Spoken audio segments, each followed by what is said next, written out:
চিত্রাঙ্গনা পর্ব 15। ভাই, আপনি সোহান পলোয়ানের সঙ্গে শত্রুতা কেন করছেন?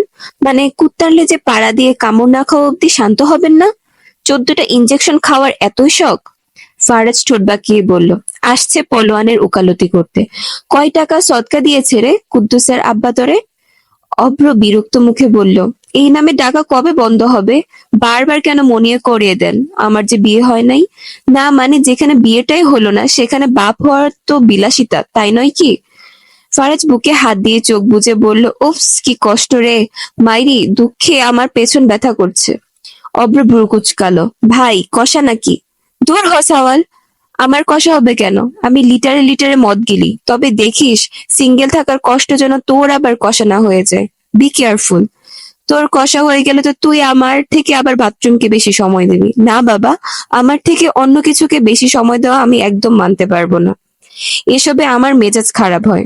রাগে মূল্যবান জিনিসগুলোকেও জোনাকির পুক্কির মতো জ্বলে ওঠে। অব্র বিষম খেল। ছোট থেকে ফারাজের সঙ্গে আছে সে, অথচ মানুষটার মধ্যে বিন্দুমাত্র পরিবর্তন লক্ষ্য করল না সে। মানুষ পরিবর্তনশীল হয়, তাহলে এই এলাহি কেমন এমন কেন? তবে কি সে মানুষ নয়, নরপিশাচ? ভাই, আপনার কথাবার্তা শুনে মনে হচ্ছে পরিস্থিতি খুব স্বাভাবিক, অথচ আপনি কাজটা কি করলেন? হারুনের কলিজা ভুনা করে তার গরুকেই খাইয়ে দিলেন, সঙ্গে আবার চিরকুট। ফারাজ হেসে বলল, গরুকে নয়, গুরুকে খাইয়ে দিয়েছি। কেন হে শালা, তোমারও কি খাওয়ার ইচ্ছে আছে নাকি? কাম, তোমারটাও বের করে রান্না করি, তারপর কবরে পার্সেল পাঠাবো। অভ্র নাক কুচকে বলল, ভাই কি যে বলেন, গা ঘিন ঘিন করে। ওইসব কেমন করে রাঁধবেন ভাই? মানুষ কেমন করে মানুষের কলিজা খায়?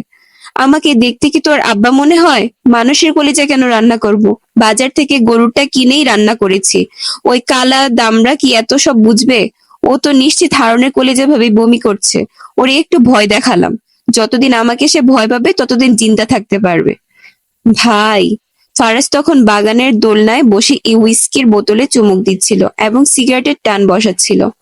তার মুখে ছিল নিস্পৃহ ভাব, দুনিয়ার কোনো কিছুই তোয়াক্কা নেই চেহারায়। উফ, একটা কথাও শুনতে চায় না।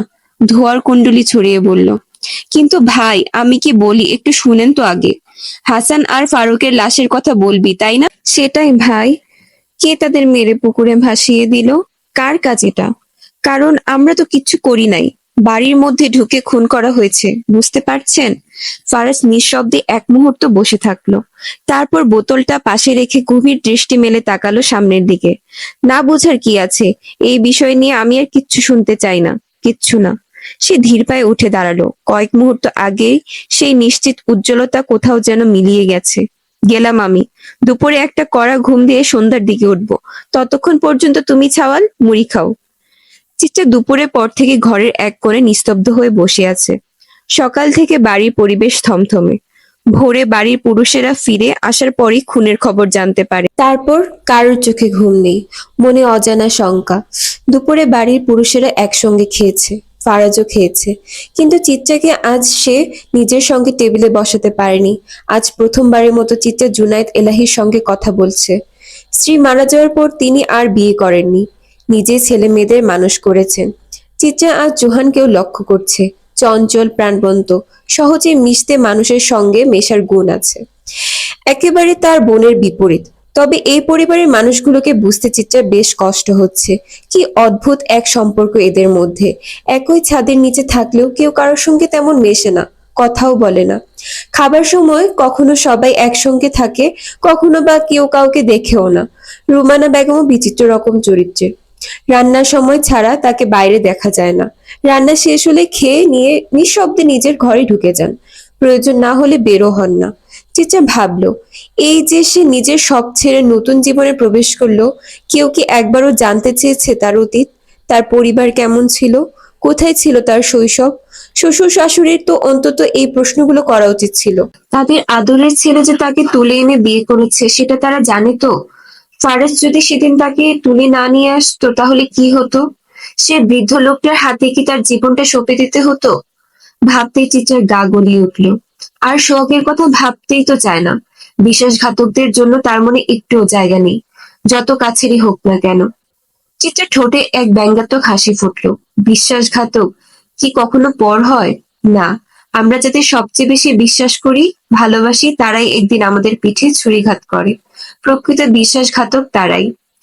চিত্রা ধীরে ধীরে আলমারির দিকে এগোলো।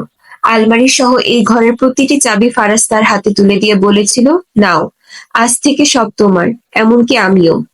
লোকটা ঠোঁটকাটা, কিন্তু পেছনে কথা বলার অভ্যাস নেই। এমন ব্যক্তিত্ব চিত্রার পছন্দ। সেদিন যখন ফারাজ তাকে তুলে নিয়ে যায়, তখন সে মামিকে মিজান সাহেবের চেয়েও বেশি টাকা দিয়েছিল। কিন্তু একবারও সে বলেনি আমি চিত্রাকে কিনে নিয়ে যাচ্ছি। বরং বলেছিল, এতগুলো বছর আমার বউকে খাইয়েছেন পরিয়েছেন, সে সব তো চুকাতে হবে। মিসেস ফারাজ এলাহি কারোর কাছে দায়বদ্ধ থাকবে না। তার স্বামী হিসেবে কি করে মেনে নিই বলুন তো? টাকাগুলো দিলাম, যেন আমার বউটার উপর কোনো দায় না থাকে। কম মনে হলে চেয়ে নেবেন, আমার অনেক আছে, দিতে অসুবিধা নেই। অথচ চিত্রা বিয়ের পর থেকে সে ফারাজের সঙ্গে দূরত্ব বজায় রেখেছে। এত অভিমান পুষে রেখে লাভ কি? অনাথের কি অভিমান মানায়? তাদের রাগ করতে নেই, জিদ ধরতে নেই, শুধু মেনে নিতে হয়। মেনে নিতে পারলেই জীবন সুন্দর। চিত্রার চোখের সামনে ভেসে উঠল তালুকদার বাড়ির স্মৃতি, তার নিজের বাড়ির স্মৃতি। বাজিতপুরের সেই অট্টালিকা আজ শুধুই ধ্বংসস্তূপ। তালুকদার বংশের অস্তিত্ব মুছে গেছে। এক রাতেই সব শেষ হয়ে গেছে। বিয়ে বাড়ি পরিণত হয়েছিল শোকের বাড়িতে। যদি সেদিন চিত্রাও আগুনে পুড়ে ছাই হয়ে যেত, তাহলে হয়তো এই দুনিয়ার যন্ত্রণা তাকে বইতে হতো না। দুনিয়া ফারাজ এলাহি নীতির মতো, যা দেয় তার চেয়ে বেশি কেড়ে নেয়। চিত্রা আলমারির দরজা খুলল। আলমারির সাজানো দামি পোশাক, প্রসাধনী, অলংকার, এসব সে আগে কখনো দেখেনি। ফারাজ সত্যি যদি তাকে ভালো না বাসতো, তাহলে এত কিছু করতো কেন? আজকাল শুধু দায়িত্বের খাতিরে কেউ এত কিছু করে না। এই বাড়িতে আসার পর মনে হচ্ছে তার নতুন জন্ম হয়েছে। আদৌ কি এটা তার পুনর্জন্ম, নাকি সবই কেবল একটা স্বপ্ন? স্বপ্ন কেবলই ছলনা হয়, আর ছলনা মানেই ভয়। ভয়, খুব ভয়। আগুন সুন্দরী! চিত্রা চমকে উঠে পেছন ফিরে তাকালো। ফারাজ দরজার সামনে দাঁড়িয়ে আছে, টলমল করছে। মদের গন্ধ এতটাই তীব্র যে শ্বাস নিতে কষ্ট হচ্ছে। মদ খেয়ে কি অবস্থা করেছেন? পুরোই মাতাল হয়ে গেছেন। ফারাজ হঠাৎ চিত্রার হাত টেনে নিজের কাছে নিয়ে এলো, বুকের সঙ্গে জড়িয়ে বলল, আমায় মদে মাতাল করো না। করেছে তোমার কাজল কালো চোখ দুটি। কি তীক্ষ্ণ তার চাহনি, কি তার তেজ! আমায় মাতাল করার জন্য তোমার চোখের চাহনি যথেষ্ট, প্রিয়তমা। এভাবে তাকিও না, ঘায়েল হয়ে যাব। চিত্রা একদম স্থির হয়ে গেল। ফারাজ তার ঠোঁটে হালকা পরশ বুলিয়ে দিল। পরশ বুলিয়ে নিজের অধিকার ঘোষণা করলো, তোমার চোখ আমায় মাতাল করে, হিয়া করে বেকুল। আমি প্রেমের স্রোতে ডুবে মরি, পায় না ইকুল ওকুল। চিত্রা ধাক্কা দিয়ে নিজেকে ছাড়িয়ে নিল। মুখে একটা কঠিন ভঙ্গি এনে বলল, ডুবে মরার আগে ব্রাশ করে মরবেন প্লিজ।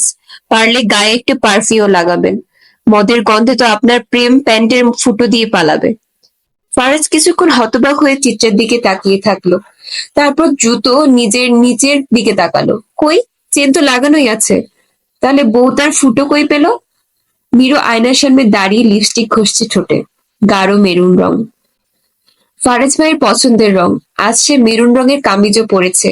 সে নিশ্চিত ফারাজ ভাই তাকে আজ দেখে ফিদা হয়ে যাবে।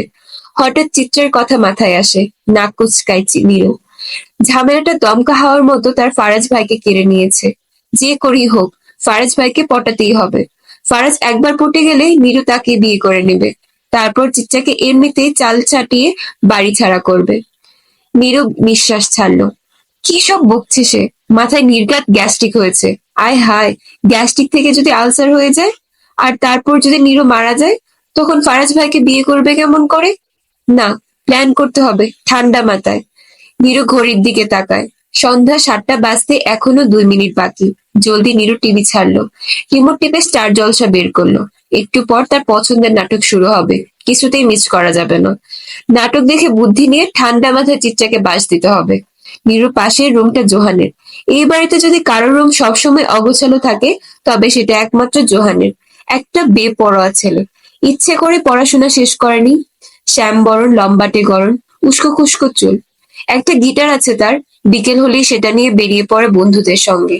সারা বছর বন্টামি করে বেড়ায়। তবে জুম্মার দিন হলেই পায়জামা পাঞ্জাবি গায়ে চাপে হঠাৎ ইমানদার হয়ে ওঠে। এই যে, এই সন্ধ্যায় গোসল করতে গিয়েছে, ফাটা গলায় গান গাইছে। সেই কর্কশ শব্দ এখান থেকেও শোনা যাচ্ছে। নীরুর সিরিয়াল দেখতে কষ্ট হচ্ছে। মনে চাইছে টিভিটা তুলে ভাইয়ের মাথার উপর ভেঙে ফেলি। সে গলা ফাটিয়ে চেঁচিয়ে উঠল, সারের মতো চেঁচাচ্ছ কেন ভাই? নিজে অরিজিৎ সিং ভাবার দরকার নেই। তুমি সারা জীবন হিরো আলমই ছিলে, আছো আর থাকবেও। ওপাশ থেকে গানের আওয়াজ আরো বেড়ে যায়। নীরু রাগে গজগজ করতে উঠে দাঁড়ায়। টিভি পুশ করে দিয়ে একেবারে জোহানের রুমের দিকে এগিয়ে যায়। তার ইচ্ছে করছে দরজা ধাক্কিয়ে এক ঝটকায় তার ভাইকে তুলে জানালা দিয়ে ফেরত দিতে। ঠিক তখনই হুট করে কারেন্ট চলে যায়। পুরো বাড়ি নিমিষে অন্ধকারে ঢেকে যায়। বালের কারেন্টের আব্বা মরছে নাকি, কি যে শুরু করছে! মিরু মোমবাতির জন্য অন্ধকারে রান্নাঘরের দিকে যেতেই কেউ একজন পেছন থেকে তার কাঁধে হাত রাখে। ভয় নিল চিৎকার করতে, ওপাশ থেকে তার মুখ চেপে ধরে, আর চিৎকারের শব্দ মুহূর্তেই গোঙানিতে পরিণত হয়।